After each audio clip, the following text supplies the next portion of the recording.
गोंधळकर महाराज यांचं आजचं प्रवचन 19 एप्रिल. एका गावात एक वैद्य राहत होता.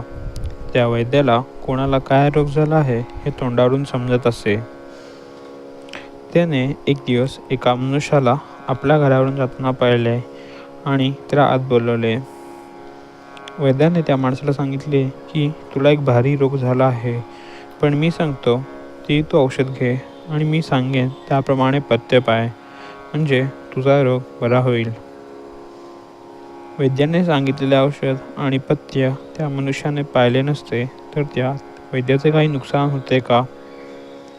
त्याप्रमाणेच संत लोक जे आपल्याला करायला सांगतात त्यात त्यांना स्वतःलाही काही मिळवायचे असते का? आपल्याला गुरु सांगत असतात, त्यांचे ऐकल्याने आपला फायदाच होत असतो.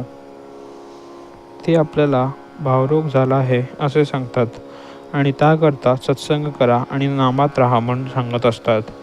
ते जे सांगतात ते स्वतः अनुभव घेऊनच सांगत असतात. औषध सोपे असले म्हणून त्यात गुण नाही असे म्हणून कसे चालेल?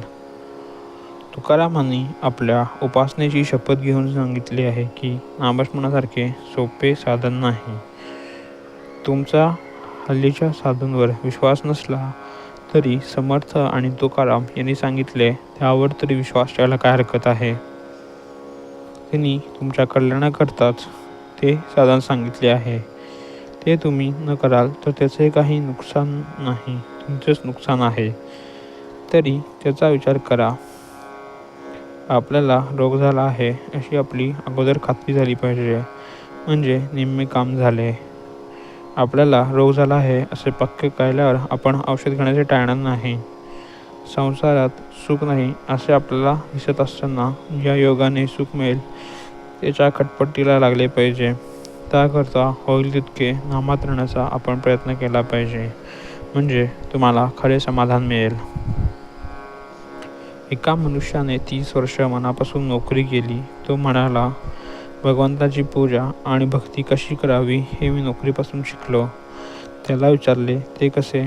तेव्हा त्याने उत्तर दिले, नोकरीमध्ये वरिष्ठांच्या मर्जीप्रमाणे वागावे लागते. तो जिथे बदली करेल तिथे आपल्याला जावे लागते. मग घरात अडचण असली तरी तिथे आपले काही चालत नाही, म्हणजे अवलेपण बाजूला ठेवावे लागते. आता मी सेवानिवृत्त झाल्यावर मालक थोडा बदलला.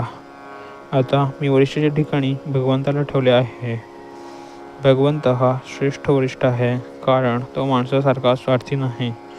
तो अत्यंत निस्वार्थी असल्यामुळे माझ्या हिताचेच नेहमी घडून आणतो, म्हणजे मी आता अत्यंत आनंदात आहे. याचप्रमाणे प्रत्येक माणसाने आपल्या प्रपंचापासून परमार्थ करायला शिकले पाहिजे. हेच आपल्या जीविताचे सार आहे.